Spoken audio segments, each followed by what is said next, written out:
ইউসুফ আলাইহিস সালাম যতক্ষণ পর্যন্ত মিশরের রাজপ্রাসাদের মন্ত্রী মিনিস্টারের পরিবারগণ যতক্ষণ দেখেন নাই, কি বলেছেন?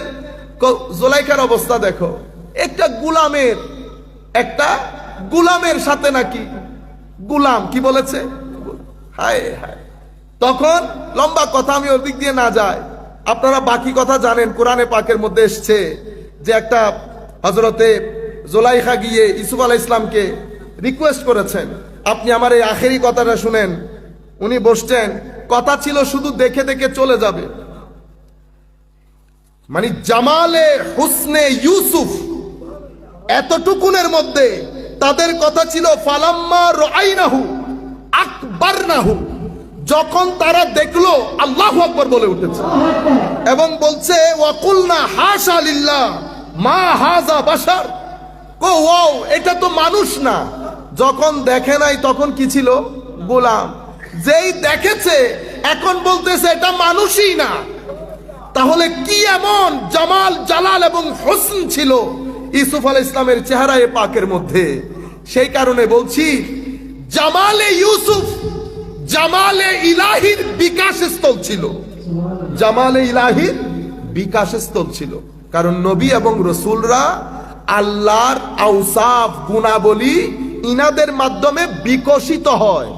সেই কারণে নবী, এবং এই একটা কারণে আল্লাহ যখন কোরআনে পাকের মধ্যে সূরা ইখলাস বলছেন, কুল হুয়াল্লাহু আহাদ, আপনি আল্লাহ কি করেছেন দেখেন, এটা হচ্ছে সূরাতুত তাওহীদ। আল্লাহ আমাদেরকে তাওহীদ শিখাচ্ছেন, কিন্তু তাওহীদ শিখানোর সময়ও আল্লাহর রেসালতকে বাদ দিয়ে তাওহীদ শিখাই নাই, রেসালতকে বাদ দিয়ে তাওহীদ শিখাই নাই। কি বলেছে? কুল, হাবিব আপনি বলে দিন, আপনি বলে দিন। কেন আপনাকে কেন বলতে হবে ইয়া রাসূলুল্লাহ? কারণ হুয়াল্লাহু আহাদ। কেন? হুয়া তিনি আল্লাহ এক। তো কুল কেন এসেছে? আমার আল্লাহ বলছেন কুল ছাড়া হুয়াকে বোঝা যায় না। তো হুয়া কি? হুয়াকে আরবিতে আমরা ইংরেজিতে বলি হি। কি বলি? হি। এখন হি তো আমি এখানে কাউকে বলবো না, হি এমন ব্যক্তির জন্য বলবো, এটা আমরা বলি না গায়েবের সিগা। তো হি এমন ব্যক্তির জন্য বলবো যিনি এখানে উপস্থিত নাই। তো মাওলা আপনি হুয়া কেন? আমি হুয়া কারণ তুমি চোখ দিয়ে, কান দিয়ে, নাক দিয়ে, জিহ্বা দিয়ে এবং তোমার এই পঞ্চ ইন্দ্রিয় দিয়ে, তোমার আকল দিয়ে, কলব দিয়ে কোনোভাবেই তুমি আমাকে লা ইউদরিকুহুল আবসার ওয়া হুয়া ইউদরিকুল আবসার ওয়া হুয়াল লতীফুল খবীর ধারণ করা যায় না। তো যেহেতু হুয়া সবকিছুর ঊর্ধ্বে, একেবারে গায়েবের গায়েব, আল্লাহ শুধু গায়েব না, গায়েবের গায়েব। বুঝতে পেরেছেন? তো গায়েবের গায়েবকে আমি কেমনে বলবো এক? সেই কারণে হুয়াকে বোঝানোর জন্য হাজাকে পাঠিয়েছি। আরবির মধ্যে একটা হচ্ছে হুয়া আর একটা হচ্ছে হাজা। তো আল্লাহ বলছেন না, ইন্না আউলান নাসি বি ইব্রাহিম লাল্লাযীনা তাবাউহু ওয়া হাযান নবী, ওয়া হাযান নবী। তোমরা যদি ইব্রাহিম আলাইহিস সালামের যদি মনে করো যে তোমরা ইব্রাহিম আলাইহিস সালামের খুব কাছের মানুষ, তো ইব্রাহিমের আনুগত্য করতে হবে এবং এই নবীর আনুগত্য করতে হবে।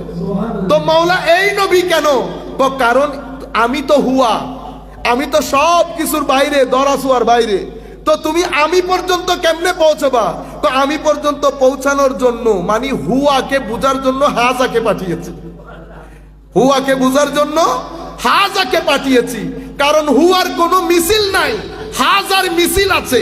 তো মাওলা হুয়াকে কেমনে বুঝবো? হাজাকে বুঝলে হবে, হাজাকে বুঝলে হবে। তো কিরকম? হাজার আগে যাওয়া মানে হুয়ার আগে যাওয়া, হাজার উপরে কথা বলা মানে হুয়ার উপরে কথা বলা, হাজার লোকে বিয়াদবি করা মানে হুয়ার লোকে বিয়াদবি করা।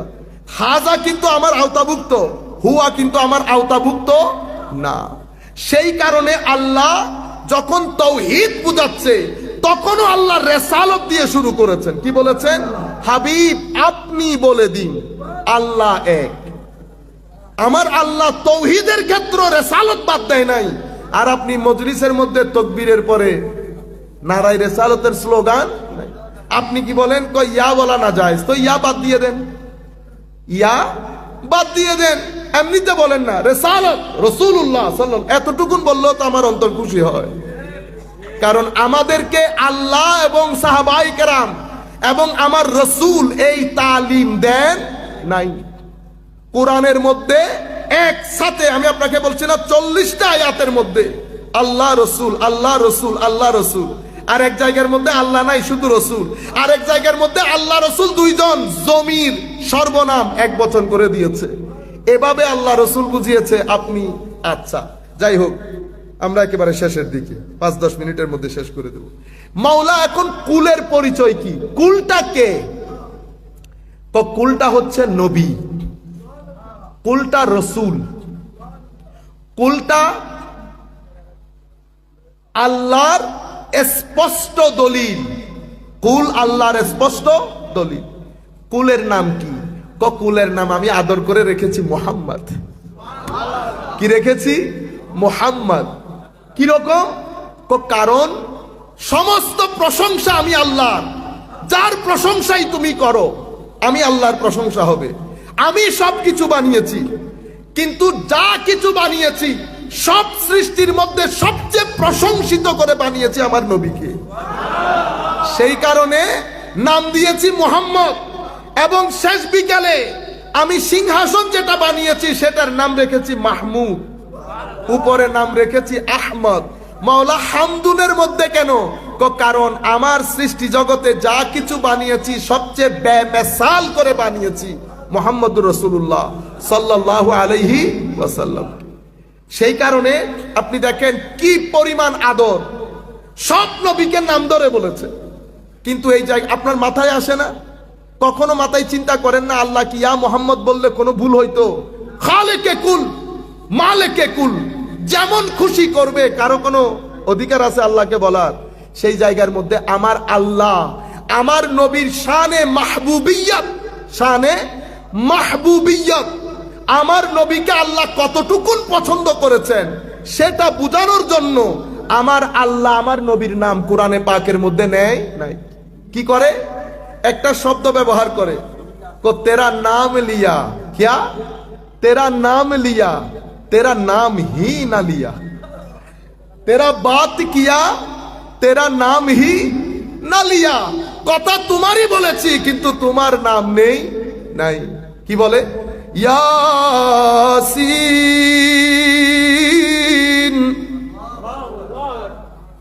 ইয়াসিন আল্লাহ কে? ওয়াল কুরআনিল হাকীম ইন্নাকা লামিনাল মুরসালিন। ইন্না কা দিয়ে বুঝছি, ইয়াসিন বলে আল্লাহ কাকে বুঝিয়েছেন? ওয়ান নাজমি ইযা হাওয়া, ওয়ান নাজমি ইযা হাওয়া, চন্দ্র বলে সম্বোধিত করেছে আল্লাহ নজমকে। মা দাল্লা সাহিবুকুম ওয়া মা গাওয়া। সাহিবুকুম বলার পরে বুঝতে পেরেছে এটা তো আল্লাহ নবীর কথা বলছে। দেখছেন অবস্থা? এরপরে আল্লাহ রাব্বুল আলামিন ডাক দেয়, ইয়া আইয়ুহাল মুজাম্মিল, ইয়া আইয়ুহাল মুদাথ্থির। আজীব না? এই ঘটনা আল্লাহ এর পূর্বে কখনো ঘটান নাই। প্রত্যেককে নাম নিয়ে নিয়ে বলেছেন, ইয়া ইব্রাহিম, ইয়া মুসা, ইয়া ঈসা, কিন্তু এই জায়গার মধ্যে এসে বলেন নাই। আমার ভাইয়েরা, আমার আল্লাহ যে চশমা দিয়ে আমার নবীকে দেখিয়েছে, আমাদের উচিত হবে আমরা যেন সেই চোখ দিয়ে আমার নবীকে দেখি। আমরা নিজে নিজে একটা চশমা তৈরি করতে পারবো না। শুধু কি তাই, কোরআনে পাকের মধ্যে যত নবী রাসূল আল্লাহ পাঠিয়েছেন প্রত্যেক নবী রাসূলের সাথে বেয়াদবি হয়েছে। যখন বেয়াদবি হতো নবী রাসূল নিজে তোমরা পথভ্রষ্ট, তো নবীরা উত্তর দিয়ে বলতেছেন লাইসা বি দালালা, না না আমরা পথভ্রষ্ট না। তোমাদের মাথায় সমস্যা আছে, তো নবীরা বলতো লাইসা বি সাফাহা, না, আমাদের মাথায় কোনো সমস্যা নাই, আমাদের মধ্যে কোনো নির্বুদ্ধিতা নাই। নবী নিজে নিজে জবাব দিত। নবীকে বলা হয়েছে আপনার 2 হাত ধ্বংস হোক, আমার নবী বলেন নাই, আল্লাহ বলছেন তাব্বাত ইয়াদা আবি লাহাব, এই আবু লাহাব তোর 2 হাত ধ্বংস হোক। নবী নির্বংশ, আমার নবী, আমার আল্লাহ বলছেন হাবিব চুপ করে থাকেন, আমাকে ডিল করতে দেন। ইন্না আ'তাইনা কাল কাউসার ফাসাল্লি লিরাব্বিকা ওয়ানহার ইন্না শানিআকা হুয়াল আবতার। হাবিব, যারা আপনাকে বলছে নির্বংশ তারাই নির্বংশ। আরেকজনকে তো বললাম না, বলতে বলতে বলছে হাবিব মন খারাপ করিয়েন না, এর কোনো পিতৃ পরিচয় নাই, এর কোনো পিতৃ পরিচয় নাই। আল্লাহকে এই ভাষায় কথা বলেন, এটা কি আল্লাহর ভাষা? কিন্তু নবীর ক্ষেত্রে আল্লাহ রাব্বুল আলামিন একটা মাহবুবিয়ত, আবদিয়ত, মিসলিয়ত। এটা কি মিসলিয়ত? যেমন আমার নবী বিয়ে করেছেন, আমরাও বিয়ে করি। আমার নবী বাজারে গেছেন, আমরাও বাজারে যাই। আমার নবী স্বাভাবিক সামাজিক জীবনে যা কিছু করেছে আমরাও করি, এটা নবীর মতো। কিন্তু নবীর একটা ফজিলতের দিক আছে। এতক্ষণ যেগুলা বলছি এগুলা ফজিলত, মনে হয় আমার মতো ফজিলত দেখলে মনে হয় তাকাইলে তো টুপি সহ করে যাবে, বুঝছেন না? ফজিলত উপরের দিকে নিয়ে যায়, মিসলিয়ত নিজের কাতার এনে দাঁড় করিয়ে দেয়। আমরা নবীর ক্ষেত্রে মিসলিয়তের উপর না, ফজিলতের উপর। সুন্নিয়ত কি জিনিস জানেন? সবই আল্লাহর বান্দা, এটা আমরা বিশ্বাস করি। কিন্তু আমাদের ওয়াজ, তকরির, লিখনি, খিতাব, কিতাব সবকিছু মাহবুবিয়তের জন্য। সুন্নিয়ত কি? সুন্নিয়ত আবদিয়তকে বিশ্বাস করে, মাহবুবিয়তের উপর ফানা হয়ে যাওয়ার নাম সুন্নিয়ত। কার কাছ থেকে শিখেছি? সাহাবায়ে কেরামের কাছ থেকে। সাহাবায়ে কেরাম মিসলিয়তকে বিশ্বাস করেছেন, আবদিয়তকেও বিশ্বাস করেছেন। কে বলে? নবী। কুলের প্রথম পরিচয় উনি নবী, উনি রাসূল, উনি তাওহীদের স্পষ্ট বয়ান। আউকাদুল আদিল্লাহ, আউকাদুল সবচেয়ে বড় প্রমাণ তাওহীদের মুহাম্মদুর রাসূলুল্লাহ সাল্লাল্লাহু আলাইহি ওয়াসাল্লাম।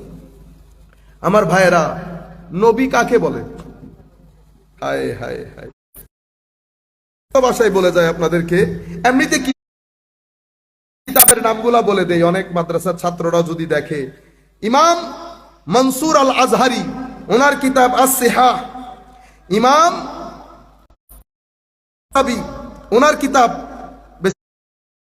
বেশি করে আস-সিহাহ, এবং তাহজিবুল লুগা, এর মধ্যে শারহুল মাওয়াকিফ ইমাম শরীফ আল জুরজানি, শারহুল মাকাসিদ ইমাম তাফতাজানি। এরপরে আপনি আরো যত কিতাব আছে সব কিতাবের মধ্যে নবুয়তের অর্থ করা হয়েছে। নবী কাকে বলে? কোন নবী? তো 2 অর্থের মধ্যে হবে, হয় গায়েবের সংবাদ দাতা অথবা গায়েবের সংবাদ প্রাপ্ত, হয় মুনাব্বি অথবা মুনাব্বা। গায়েবের সংবাদ দাতা, সে কারণে আল্লাহ বলেছেন কি? ওয়ামা হুয়া আলাল গাইবে বিদানিন। তিনি গায়েবের সংবাদ দেওয়ার ক্ষেত্রে কৃপণতা করেন না। সেই কারণে নবীকে কি বলা হয়? নবী। কেন বলা হয়? কারণ তিলকা মিন আম্বাইল গাইবি নূহিহি ইলাইক, এই গায়েবের সংবাদ আপনাকে দেওয়া হয়েছে। ওয়ামা কানাল্লাহু লিয়ুতলিআকুম আলাল গাইব, ওয়ামা কানাল্লাহু লিয়ুতলিআকুম আলাল গাইব ওয়ালাকিন বলে এক্সাম্পশন করে দেওয়া হয়েছে। আল্লাহ গায়েবের সংবাদ কাউকে দেন না, তবে দেন কাকে? নবী রাসূলকে। সেই কারণে নবীকে নবী বলা হয়। কেন? কারণ নবী গায়েবের সংবাদ দান করেন। তো যিনি গায়েবের সংবাদ দান করেন, আচ্ছা। আরেকটা হচ্ছে মুনাব্বা, মানে মুআল্লাম, যাকে আল্লাহ গায়েবের বিশেষ জ্ঞানে জ্ঞানী করেছেন। গায়েবের বিশেষ জ্ঞানে। কেমন গায়েবের জ্ঞান? ওই মুনাফিকরা আমার নবীর জ্ঞান নিয়ে কথা বলছে। আমার নবী জজবের হালত তারি হলো, মসজিদে নববীর মিম্বরে দাঁড়িয়ে কি বলেছে? আমার নবী সালুনি আম্মা শিতু, যাও যা মন চাই জিজ্ঞেস করো, যা মন চাই জিজ্ঞেস করো, আমি এখানে বসে উত্তর দেব। এই নবী বলেছেন আমি বেশি কিছু জানি না, আমি বেশি কিছু জানি না, জানলে তো অনেক ভালো কাজ করতাম। ও ভাই, এটা হচ্ছে আমার নবীর আবদিয়তের টোন। আব্দিয়তের টোর। আমার নবী যখন আব্দিয়তের সিটে বসে কথা বলেন তখন নিজেকে মাটির সাথে মিশিয়ে দেন, কিছুই জানি না। এটা আব্দিয়তের শান। আপনি যত নিচের দিকে নামবেন আল্লাহ টেনে তুলে একেবারে ফাকানা কাবা কাউসাইনি আও আদনার মাকামে নিয়ে ঠেলছে।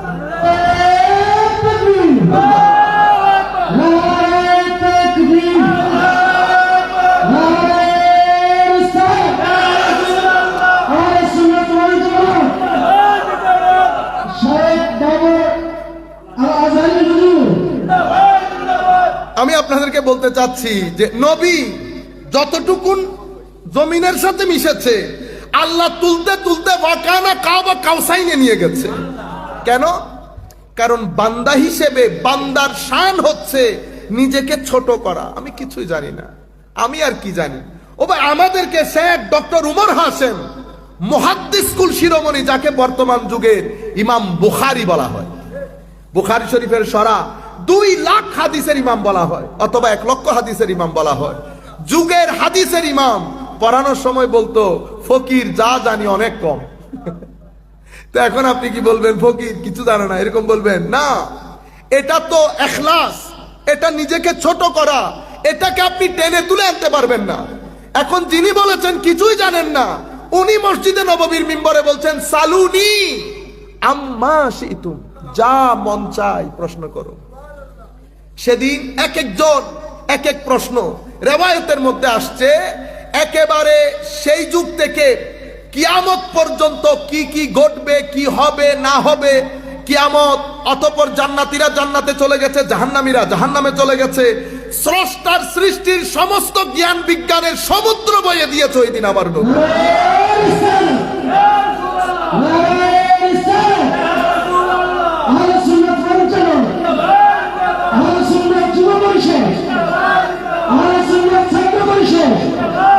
আমি আপনাদেরকে বলতে চাচ্ছি, সেই দিন বর্ণনাকারী বলছেন আমার নবী সমস্ত জ্ঞান বিজ্ঞানের কথা বলেছে।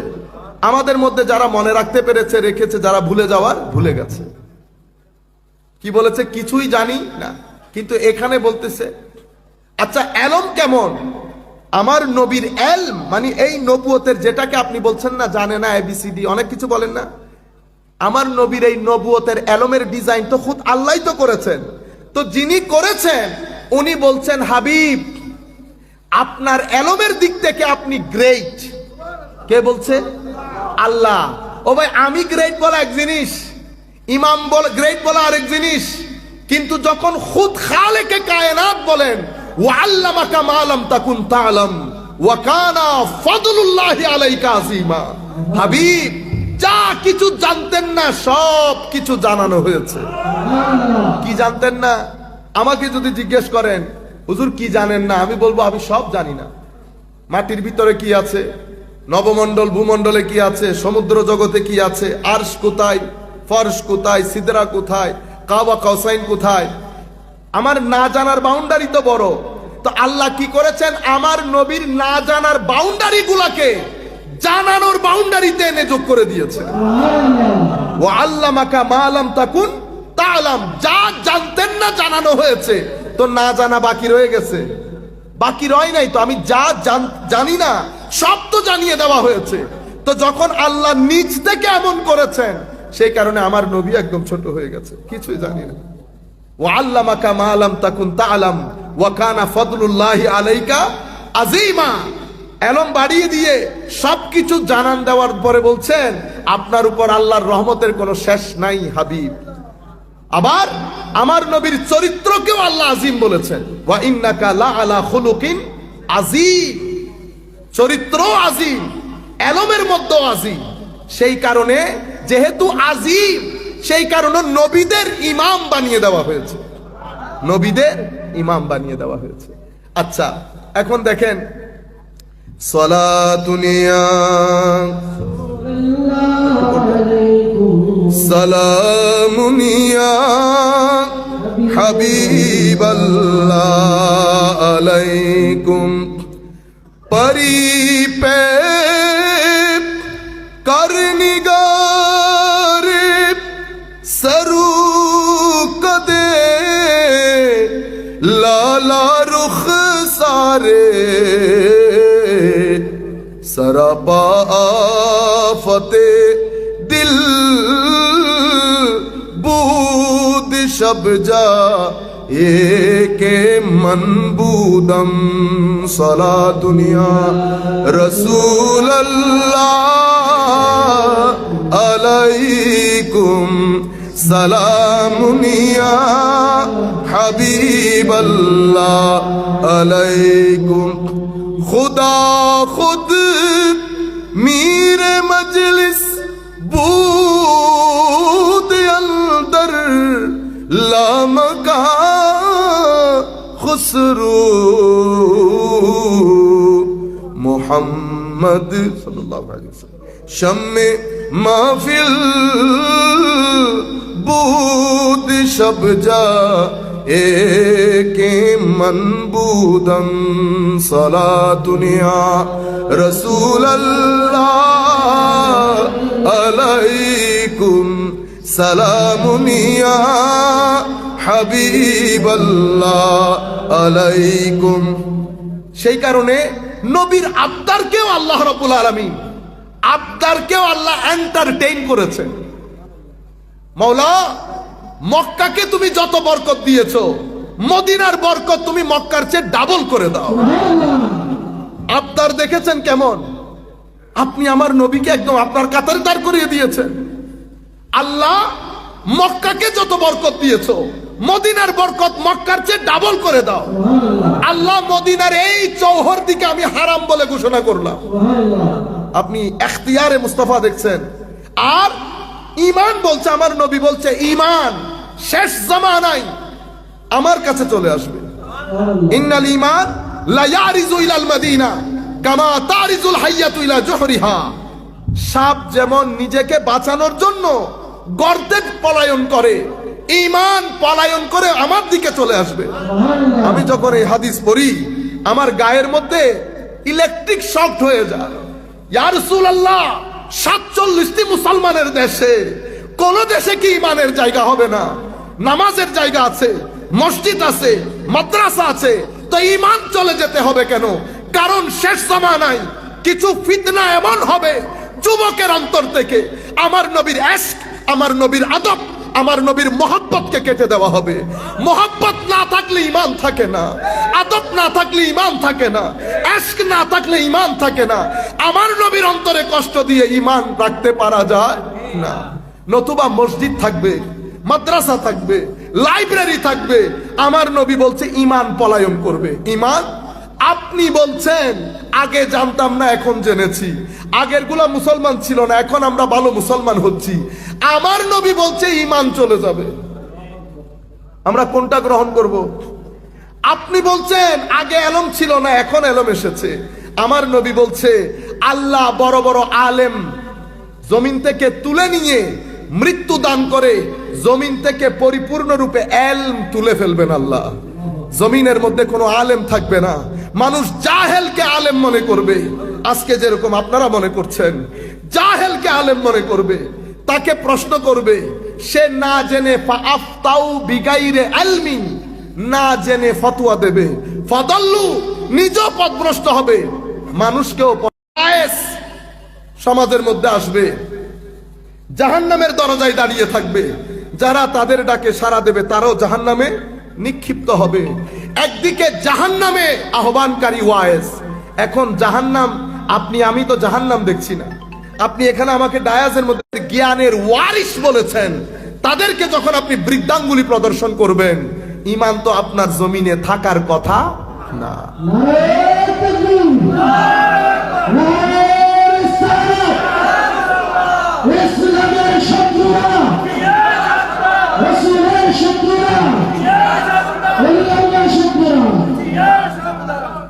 আমি আপনাদেরকে বলতে চাচ্ছিলাম, তাহলে দুইটা জিনিস পেলেন, একটা হচ্ছে মুনাব্বি আর একটা হচ্ছে মুনাব্বা। তো দুইটা আনা বলেছে, আর একটা রয়ে গেছে। আর একটা কি? আর একটা হচ্ছে নাবা, নাবুয়াতান, নাবুয়া, নাবুয়া থেকে নবী। এটার অর্থ কি? এটার অর্থ হচ্ছে আল ইরতিফা, জমিন একেবারে ফ্ল্যাট করা। হঠাৎ করে একটা টিলাওয়ালা বড় দেখেন না, তো আপনারা দূর থেকে দেখতে পান না ওই জায়গাটা, তো ওই টিলাওয়ালা সুউচ্চ জায়গাটাকে নবী বলা হয়। এখন এটার সাথে নবীর সম্পর্ক কি? কোন নবী অন্যান্য মানুষের সাথে একসাথে থাকলেও পাহাড় যেমন সর্বোচ্চ চূড়ায়, নবীও নিজের মাকাম ও মর্তবার ক্ষেত্রে সবার উপরে। কিরকম উপরে? আসেন আমরা উপরটা দেখি কিরকম। এই যে নবীর শান, নবীর মারেফত, নবীর বোধ শক্তি, নবীকে চেনার ক্যাপাসিটি, এটা কি আল্লাহ শুধু প্রাণী জগৎকে দিয়েছেন? প্রাণী জগৎকে না। নবীর শান কিরকম উপরে করেছেন, এই বোধ শক্তি আল্লাহ জড় পদার্থকেও দান করেছেন। পাহাড় জড় না জীব? জড় না? পাহাড়ের উপর উঠেছে আমার নবী। এক রেওয়ায়েতের মধ্যে উহুদ পাহাড়ের কথা এসছে, যেটা বুখারী মুসলিমের রেওয়ায়েত। অন্য রেওয়ায়েতের মধ্যে মুসনাদ ইমাম আহমদ ইবনে হাম্বলের রেওয়ায়েত, ওই জায়গার মধ্যে এসেছে মক্কা শরীফের গারে হেরা, জবলে হেরা। আমরা ওইটা বাদ দেই, উহুদের পাহাড়ে আসি। আমার নবী উঠেছেন, নবীর সাথে সিদ্দিক, নবীর সাথে হযরতে ফারুক আজম এবং উসমানে গনি। আমার নবী যখন পাহাড়ে উঠলেন তো পাহাড়ের মধ্যে ভূমিকম্প শুরু হলো। ভূমিকম্প, এখানেও আপনি বলবেন ভূমিকম্প, আমি বলবো ভূমিকম্প ছিল না, পাহাড় খুশিতে নাচতে শুরু করেছে। আপনি দ্বিমত পোষণ করতেই পারেন, যার যার আকীদা। আমার কাছে এটা পাহাড় খুশিতে আত্মহারা হয়ে নাচতে শুরু করেছে যে আমার উপর ইমামুল মুরসালিন কদম রেখেছে। পাহাড়কে আল্লাহ এই বোধ শক্তি দান করেছেন, পাহাড় পর্যন্ত বুঝতে পারে নবীর মাকাম, আর আপনি মানুষ হয়ে বলেন আমার মতো। পাহাড় জড় পদার্থ। আচ্ছা কিভাবে বুঝছে দেখেন, যখন নাচতে শুরু করেছে পাহাড়কে আমার নবী ফাদারাবা বিরিজলিহি, পাহাড়কে আমার নবী পা দিয়ে আঘাত করলেন। আঘাত করে বলেন শান্ত হয়ে যাও। কি হয়ে যাও? শান্ত হয়ে যাও। তোমার উপর নবী আছে, তোমার উপর একজন সিদ্দিক আছে, তোমার উপর দুইজন শহীদ আছে, দুইজন শহীদ আছে। তো এটা বলার পরে পাহাড় স্থির হয়ে গেছে। এখন আপনি আমাকে বলবেন কি হুজুর এটা মুজেজা ছিল? এটা মুজেজা ছিল। আমি আপনার এক ডাইমেনশনে মুজেজা, এটা আমি জানি, কিন্তু তখন মুজেজা এটা আপনি কেমনে বলবেন? সেখানে তো কোনো কাফের মুশরিক ছিল না। কেউ তো আমার নবীকে বলে না এটা করে দেখাইলে মুসলমান হব, বলেছে? বলে নাই। তাহলে এটা কি? এটা হচ্ছে নবী নবী হিসেবে আমার নবীকে যখন পাঠাচ্ছেন, নবী আল্লাহকে এই এখতিয়ার, এই মহান ক্ষমতা দিয়ে আল্লাহ নবীকে পাঠিয়েছে। এটা নবী পাকের এখতিয়ার, আমার নবীর এখতিয়ার। পাহাড়কে আঘাত করেছে। আর কি? আর কি পাইলেন সেখানে? একটা তো মকাম ও মার্তবা, পাহাড়ের ভিতর আল্লাহ বোধ শক্তি রেখেছে। আরেকটা কি? ওই যে গায়েবের সংবাদ, ফারুক আজম এবং উসমানে গনি শহীদ হবেন। আমার নবী, আমার নবীর পরে আবু বকর সিদ্দিক, অতঃপর ফারুক আজম শহীদ হবেন 10-20 বছর পরে। তো 10-20 বছর পরের ঘটনা আগ থেকে জানিয়ে দিলে এটাকে গায়েবের সংবাদ বলে। আপনি বুঝতে পেরেছেন? আচ্ছা এটা একটা ঘটনা গেল।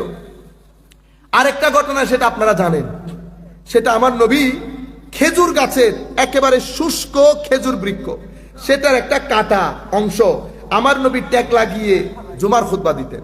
এটা তো জিন্দা না, এটা একটা শুষ্ক ড্রাই ডেড একটা অংশ। এক আমার নবীর সাহাবিয়া বলেছেন হুজুর আমার একটা ছেলে কার্পেন্টার হয়েছে, আপনি যদি চান আমি বলে একটা মেম্বার তৈরি করে দেই ইয়া রাসূলুল্লাহ। আমার নবী বলছেন ঠিক আছে দাও।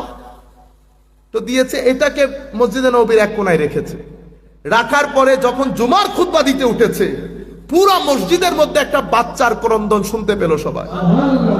এক সময় ক্রন্দন বাড়তে লাগলো, বাচ্চা যেমন এক সময় কাঁদতে কাঁদতে সিরিয়াসলি কান্না শুরু করে। তখন দেখলো যে কান্নার আওয়াজটা গাছের টুকরা থেকে আসছে। আমার নবী কিন্তু আশ্চর্য হয় নাই, মানে আমার নবী বলেন আচ্ছা আশ্চর্যের বিষয় তো, এ কেমনে কাঁদে, এটা আমার নবী বলেন নাই। কিন্তু আমার নবীর কাছে এটা একদম ন্যাচারাল স্বাভাবিক একটা বিষয় ছিল। মানে এমন, এটা তো হওয়ারই কথা, এটা হওয়ারই কথা।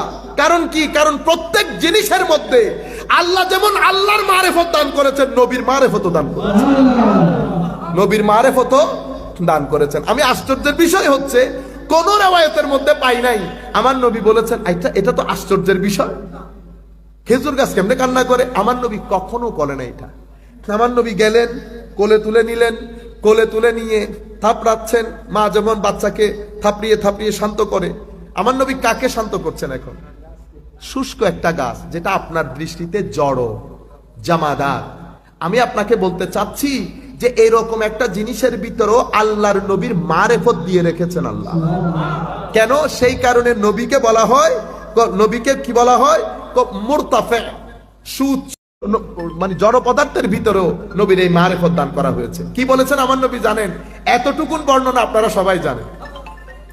এর পরের বর্ণনা আপনাদের উলামায়ে কেরাম জানেন, আপনারা আমার মনে হয় না কখনো শুনেছেন।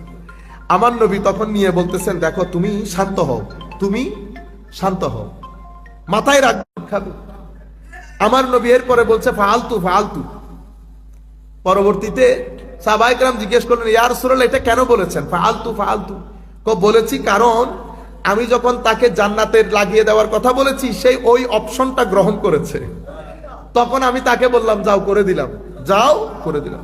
আপনি এখানে পুরো ঘটনার মধ্যে দেখেন ইখতিয়ারে মুস্তাফা, আমার নবীর তাসাররুফাত দেখেন, কোন জায়গার মধ্যে নবীকে আল্লাহ স্থান দিয়েছেন।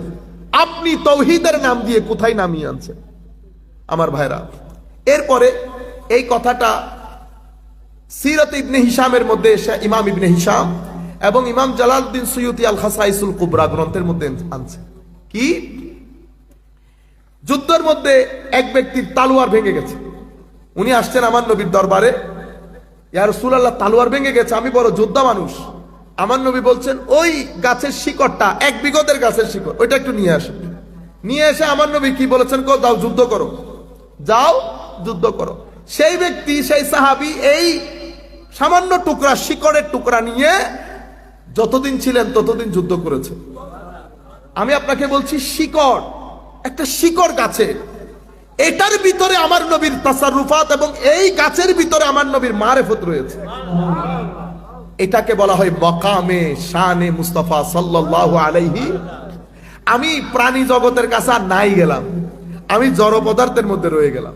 এরপরে এগুলা বলতে গেলে অনেক কথা আজকের দিনে আর শেষ হবে না। আমি শুধু এই সব কিছুর আলোকে দুইটা হাদিস আপনাদেরকে শোনাই।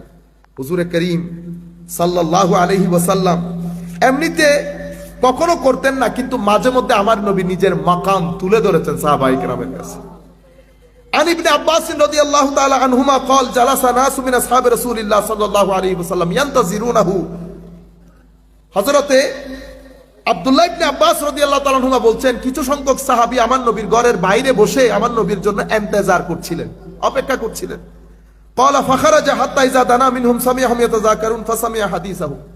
আমার নবী ঘর থেকে বের হয়েছে, তাদের কাছে যখন আসলো আমার নবী দেখছিল তারা কথা বলা বলি করছে একজন আরেকজনের সাথে। আমার নবী শোনার চেষ্টা করলেন তারা কি বলছে। তো তারা বলছে ফাকালা বাদুহু, তাদের মধ্যে কেউ কেউ বলছে আজাবা ইন্নাল্লাহ ইত্তাখাযা মিন খালকিহি খলিলা ইত্তাখাযা ইব্রাহিমা খলিলা। তারা বলছে আজীব, তোমরা শুনছো আল্লাহ নাকি হযরত ইব্রাহিম আলাইহিস সালামকে সৃষ্টি জগতের মধ্যে একজনকে আল্লাহ খলিল হিসেবে গ্রহণ করেছে, এবং সেটা ইব্রাহিম আলাইহিস সালাম। ইব্রাহিম আলাইহিস সালাম বলে খলিলুল্লাহ, আল্লাহর বন্ধু। তারা বলছে আর কি বলে অ্যামেজিং, মানে how amazing it is that Allah মানুষের মধ্য থেকে একজনকে খলিল হিসেবে গ্রহণ করেছে। আচ্ছা, আরেকজন বলেছে ওয়াকাল আখার মাজা বিআজাব মিন কালামে মূসা কাল্লামাহু তাকলিমা। এটা ঠিক আছে, কিন্তু এর চেয়ে বড় আজীব বিষয় হচ্ছে আল্লাহ মূসা আলাইহিস সালামের সাথে নাকি কালাম করেছেন। কি করেছেন? কথা বলেছেন। আপনি তাদের পুরো প্রেক্ষাপট দেখেন, তারা কিভাবে কথা বলছে। শান বলে বলে আরো কি বলছে, কি আজীব, এটার চেয়ে এটা আজীব। এরপরে আরেকজন বলে কি, আরেকজন বলছে ঈসা কালিমাতুল্লাহি ওয়া রূহু। আরে ভাই, ঈসা আলাইহিস সালাম বলে কালিমাতুল্লাহ, রূহুল্লাহ। আরেকজন বলছে এর চেয়ে বড় হচ্ছে আদম ইস্তাফাহুল্লাহ, আদম আলাইহিস সালামকে নাকি আল্লাহ একেবারে সিলেক্টেড করেছেন। এগুলা সবকিছু শোনার পরে আমার নবী বের হয়ে আসলেন। হায় হায় হায়, ক্বালা সামি'তু কালামাকুম ওয়া আজাবাকুম আন্না ইব্রাহিমা খলিলুল্লাহ ওয়া হুয়া কাযালিক ওয়া মূসা নজিয়ুল্লাহ ওয়া হুয়া কাযালিক ওয়া ঈসা রূহুল্লাহি ওয়া কালিমাতুহু ওয়া হুয়া কাযালিক ওয়া আদম সফিয়ুল্লাহ ইস্তাফাহুল্লাহ ওয়া হুয়া কাযালিক। তোমরা ঠিক বলেছো, ইব্রাহিম খলিলুল্লাহ, মূসা কালিমুল্লাহ, ঈসা রূহুল্লাহ, আদম সফিউল্লাহ, প্রত্যেকে আপন আপন জায়গায় গ্রেট, কোনো সন্দেহ নাই। আমি কে? আমি কে? আমার নবী বলছে, আলা হে সাহাবায়ে কেরাম, তোমরা সাবধান হয়ে যাও, শোনো শোনো, আমি আমার পরিচয় তুলে ধরছি। আমি আমার ওয়া আনা হাবিবুল্লাহ ওয়ালা ফখর।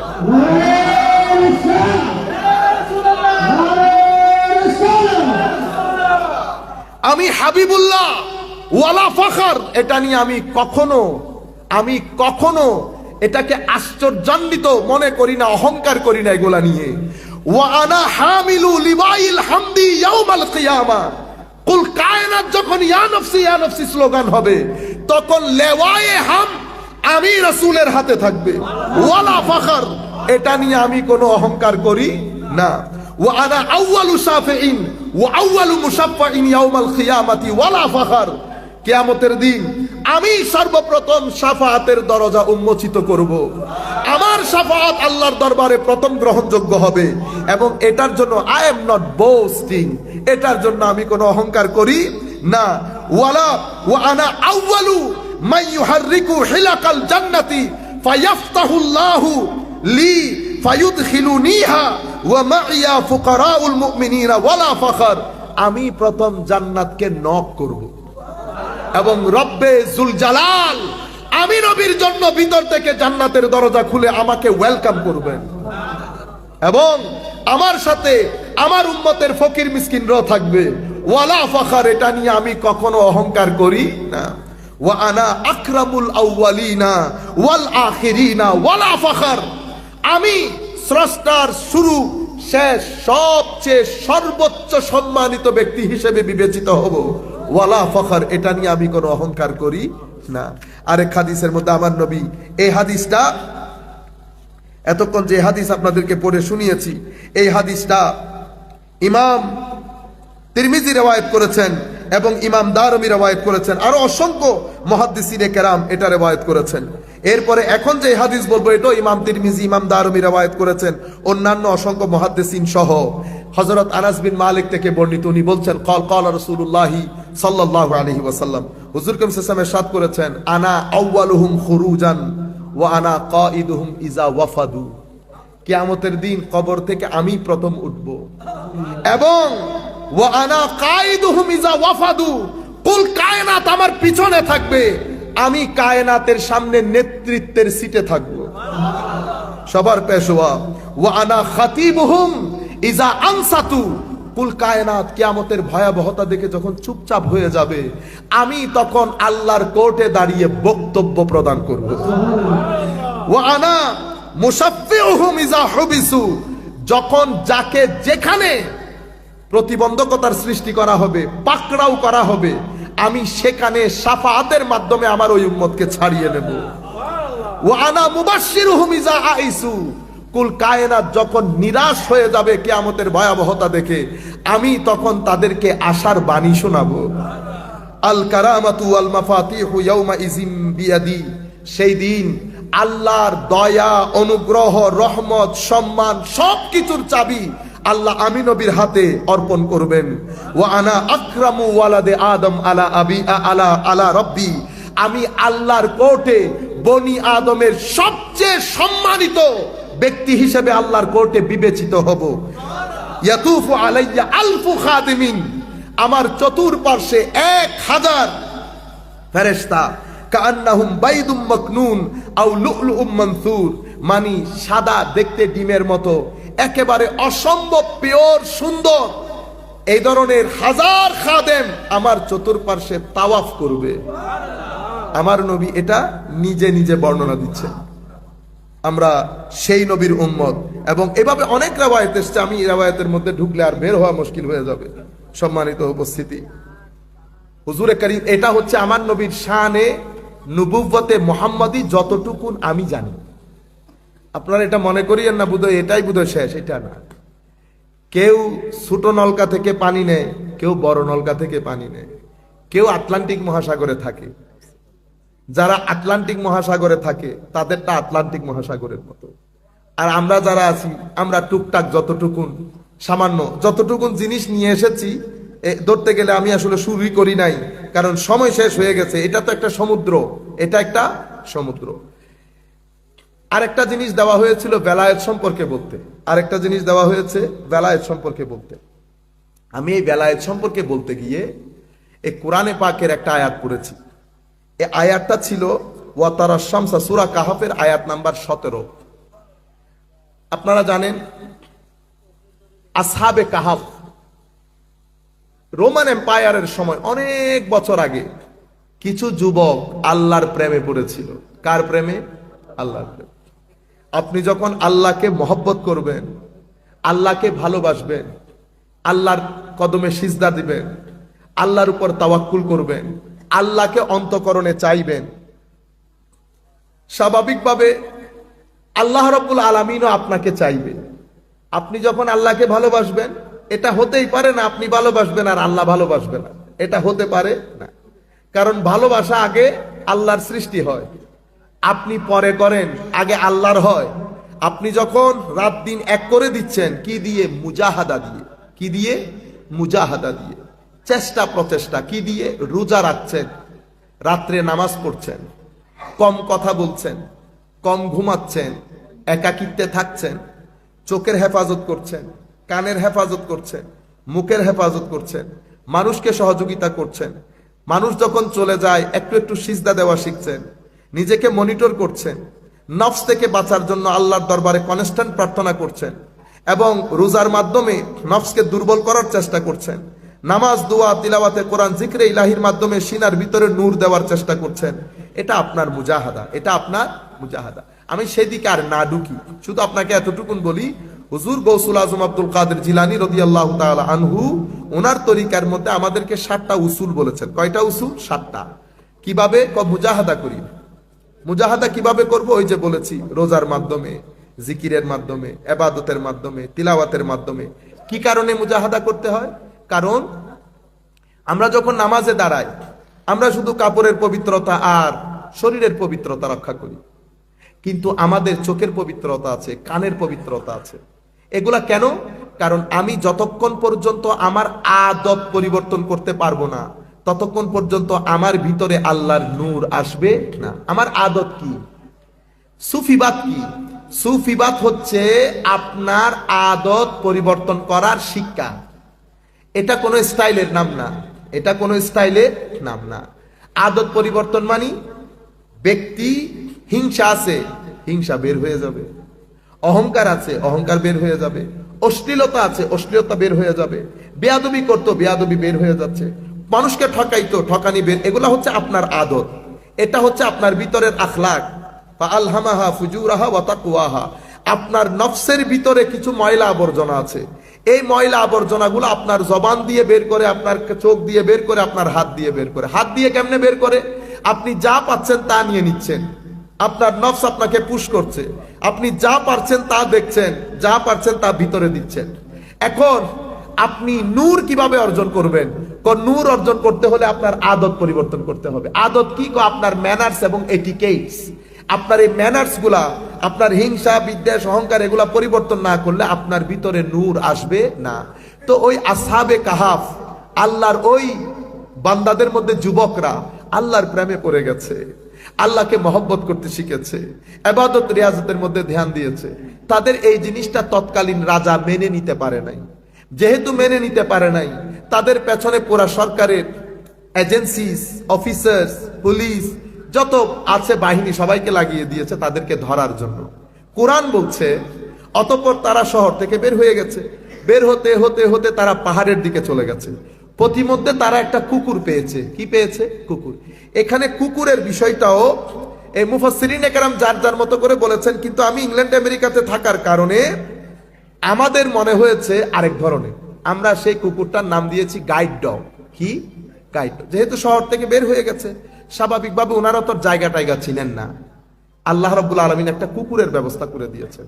কুকুরটা আমি 2 মিনিটের মধ্যে শেষ করে দিচ্ছি। কুকুরটা তারা চেষ্টা করেছে কুকুরটাকে তাড়িয়ে দিতে, কুকুর যায় না। এর পরবর্তীতে কুকুর বলছে, আমাকে বিদায় করে দিও না, আমি আল্লাহর ওলিদেরকে ভালোবাসি, আল্লাহর ওলিদেরকে ভালোবাসি। কুকুর গেছে। এরপর আপনি জানেন যে তারা গুহার মধ্যে উঠেছে, 309 বছর ঘুমিয়েছে, তাদের শরীরের মধ্যে কোনো পরিবর্তন আসে নাই। কোনো পরিবর্তন আসে নাই, বরং সূর্যের উদয় এবং অস্ত দুইটাকে আল্লাহ একটু ঘুরিয়ে দিয়েছেন তাদের জন্য। সবচেয়ে আজীব বিষয় হচ্ছে গর্তের মুখে কুকুর বসেছিল 309 বছর। শুধু আল্লাহর ওলির নিসবতের কারণে কোরআনে পাকের আয়াতের মধ্যে আল্লাহ তাদের জিকির যেখানে করেছেন, কুকুরের জিকিরও সেখানে করেছেন। এটা হচ্ছে আল্লাহর ওলিদের ভেলায়তের মর্যাদা, যে একজন কুকুরকে পর্যন্ত কি করা হয়েছে, সম্মানিত করা হয়েছে।